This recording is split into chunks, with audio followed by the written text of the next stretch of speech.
This video is an overview of the UC1900 Blackboard course page. I'm starting from the home page, which is what you would see when you log into Blackboard and open up the course. Some other links that you'll want to look at are the syllabus link, which is also on the left-hand side. Click on syllabus, and here you have a link to download the syllabus for this course. If you look at it right now, you'll notice that there isn't a course schedule attached because I'm waiting to update this after I meet with you on Tuesday and I get some feedback from you. The next tab is the Instructor and Peer Mentor Contact Info tab. Here you'll find the contact information for me and your peer mentor. I'm going to skip blog entries because I'm going to come back to that and look at the Grades tab. This is where your grades will be available, and I encourage you to take a look at this fairly often so you can keep track of where you are. Right now it just has one assignment listed, but as we go through, each of your assignments will be listed here. There's also a help tab for Blackboard if you have any questions about using Blackboard, but you can also ask me as well if you're having trouble with anything. I'm going to go back to the blog entries tab because this is where you'll be doing most of your homework. Right now there's just one blog listed, and there will be one for each week. So to go ahead and do your assignment, you would click on View,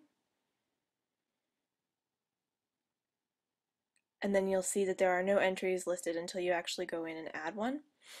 To enter your blog entry, click on this gray button that says Add New Entry, create a title.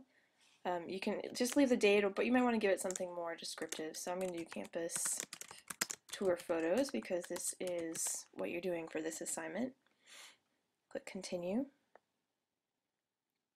And then here you have an area to type in your blog entry. And this is just like a lot of word processors in that you can do bolding and italics, and you can format the blog however you want.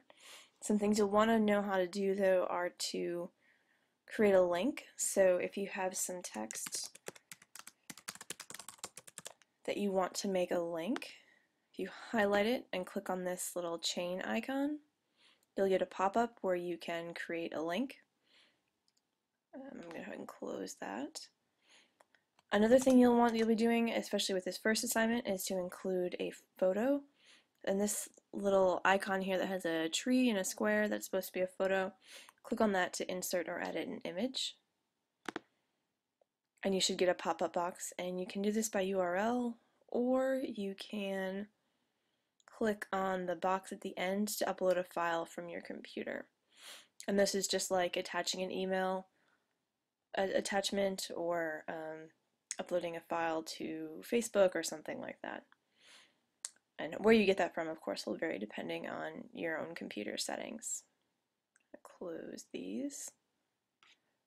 Once you're done, remember to save, and either save and exit or just save so that you have the assignment turned in. If you don't save it, I won't see it. So I'm going to save and exit. And you can see here's my blog entry now. There are no comments because no one else has seen this blog. But once I go into grade your assignment, you'll have a comment there where I'll put your entry. The blog is a private one, so that only you and I will be able to see the entries. And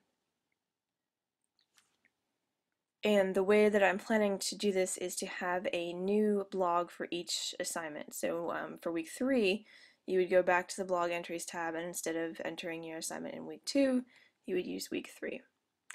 If you have any questions about using Blackboard, or you have any trouble uploading pictures or whatever it is, make sure to give yourself some time before the assignment is due so you're not doing this at the last minute, but let me know if you have any questions.